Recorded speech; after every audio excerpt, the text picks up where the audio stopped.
You don't have to be grim, but you do have to be serious. Hey, everybody hopes things will get better, but remember, the future does not get better by hope. It gets better by plan.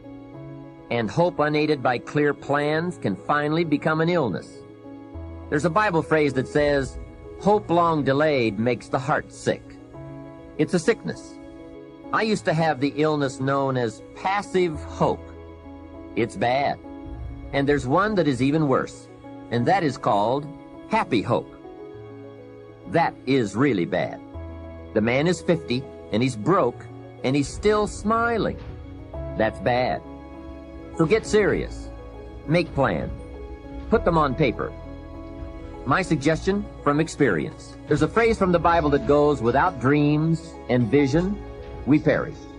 How true. Humans have this unique ability to aspire, to dream, to go for something, to become something. Without that, life is not life. We must have dreams and never give up on our dreams.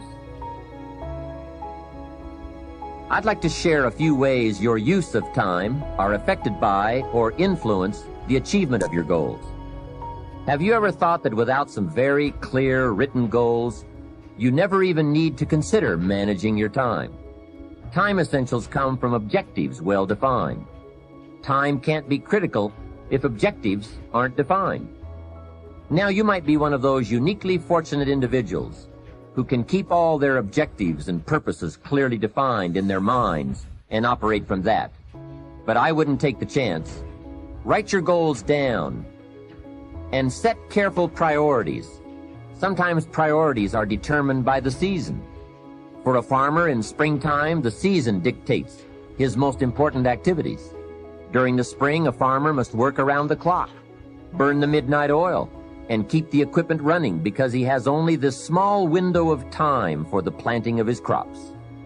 One of the difficulties of living in an industrialized society is the losing of the sense of seasons. When to pour it on, when to ease back, when to take advantage. It's easy to keep going from 9 to 5, year in and year out, and lose a natural sense of priorities and appropriate time. Don't let one year just blend into the next. Keep an eye on your own seasons, lest you lose track of values and substance. Part of setting priorities is learning to separate major activities from minor activities. This is a whole skill in itself, but once you have learned it, it will pay dividends you won't believe. So learn to put everything on your mental scales to be carefully weighed before you spend time or money. Of your sanity is socially distributed. And what I mean by that is, well, let's say that you know how to behave. You're well socialized. You can play with others. Now, I said already in this conversation, if you didn't learn to play with others between the time you were 2 and 4, you will never learn. And psychologists have beat their heads against the wall trying to rehabilitate antisocial children. They can't do it after the age of 4. Is that because areas of the brain just don't develop? Well, it seems to be partly because the kids fall farther and farther behind. So let's say you make the leap from egocentric dependence on your mother at 2 and 3 to immersion in a peer group. Well, then you pick peers that are at your same developmental level, and you chase each other up the developmental ladder. And the longer you're out of that, the farther you fall behind.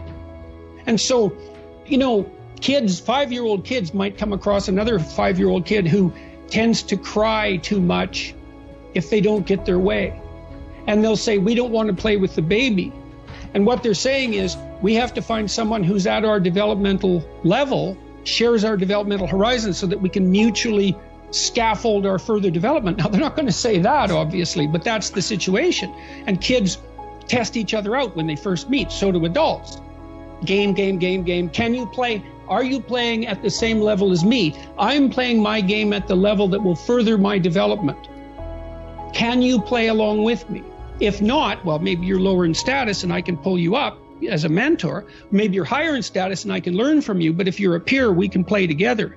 Anyways, if you're acceptable to your peers and you behave well, they'll accept you. And then they tell you all the time if you're acting appropriately.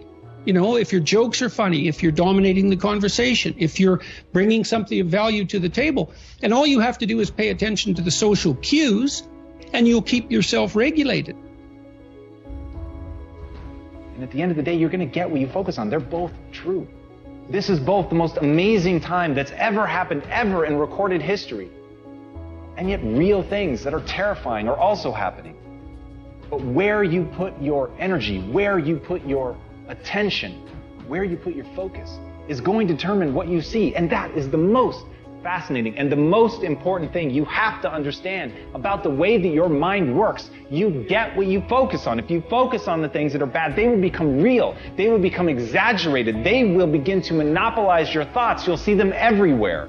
It's called the reticular activating system. Your mind is literally designed to pay attention to the things that you notice. Once you notice a certain car, you see it everywhere. Once you notice a certain dog, you see it everywhere. Once you hear a certain name for the first time, suddenly you realize that that name has been all around you this entire time. But now that you're focusing on it, now that you're looking for it, it is everywhere. So whatever you look for, it's going to be everywhere. If you look for the negative, it'll be there. But if you look for the positive, it will overwhelm you. When you manage something, you do so to keep it going. Well, you don't need to keep time going. You don't even need to watch it. You can be completely unaware of it. You can go to sleep. Doesn't matter. Time just continually moves. Doesn't need you. It doesn't need me. It just keeps moving. We don't need to do time management because there's nothing to manage. It's automatic. It continually moves. What we need to do is priority management.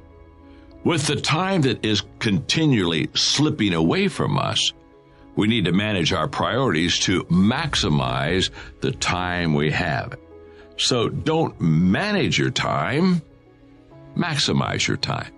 How? By doing the things that are the most important to do at that moment. Make every day your masterpiece.